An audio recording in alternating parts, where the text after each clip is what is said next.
ಅರಹಳ್ಳಿಯಲ್ಲಿ ಕಳೆದ ಅಕ್ಟೋಬರ್ ತಿಂಗಳಿನಲ್ಲಿ ಪಟ್ಟಣ ವ್ಯಾಪ್ತಿಯ ಲಿಂಗಾಪುರ ಗ್ರಾಮದ ಅಂಗನವಾಡಿ ಕೇಂದ್ರ ಹಾಗೂ ಶಾಲೆಯ ಬಾಗಿಲನ್ನು ಒಡೆದು ಖದೀಮರು ಸ್ಮಾರ್ಟ್ ಟಿವಿ, ಗ್ಯಾಸ್ ಸಿಲಿಂಡರ್, ದಿನಸಿ ಪದಾರ್ಥಗಳು ಸೇರಿದಂತೆ ಇನ್ನಿತರ ಬೆಲೆ ಬಾಳುವ ವಸ್ತುಗಳನ್ನು ದೋಚಿ ಪರಾರಿಯಾಗಿದ್ದರು. ಅಲ್ಲದೆ ಪಟ್ಟಣದ ಇನ್ನೂ ಹಲವೆಡೆ ಇಂತಹ ಪ್ರಕರಣಗಳು ಮರುಕಳಿಸಿದ್ದಂತೆ ಎಚ್ಚೆತ್ತ ಪೊಲೀಸ್ ಇಲಾಖೆ ಪ್ರಕರಣ ದಾಖಲಿಸಿಕೊಂಡು ತನಿಖೆ ಕಾರ್ಯ ಚುರುಕುಗೊಳಿಸಿದರು. ಇದೀಗ ಅರಹಳ್ಳಿ ಪೊಲೀಸರು ಖದೀಮನೋರ್ವನ ಬಂಧಿಸುವಲ್ಲಿ ಯಶಸ್ವಿಯಾಗಿದ್ದು, ಪೊಲೀಸರ ಕಾರ್ಯಕ್ಕೆ ಸ್ಥಳೀಯರಿಂದ ಮೆಚ್ಚುಗೆ ವ್ಯಕ್ತವಾಗಿದೆ.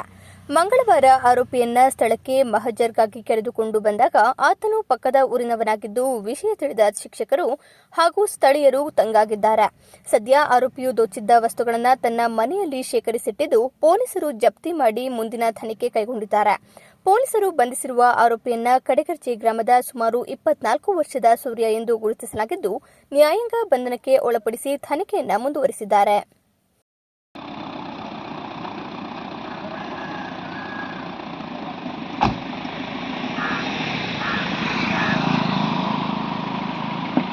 Thank you.